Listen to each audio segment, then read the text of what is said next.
Beetroot பட்டாணி rice எப்படி பண்ணுறதுன்னு பார்க்கலாம்.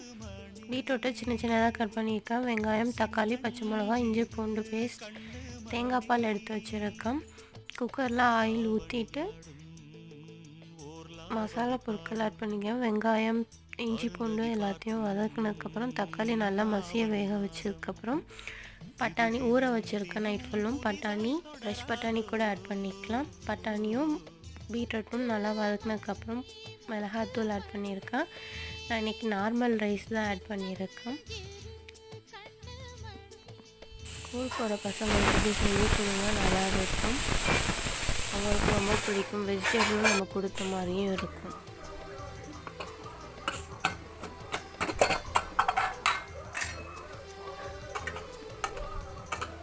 நீங்களும் செஞ்சு பார்த்துட்டு உங்கள் கமெண்ட்ஸ் சொல்லுங்கள். தேங்க்யூ, பாய்.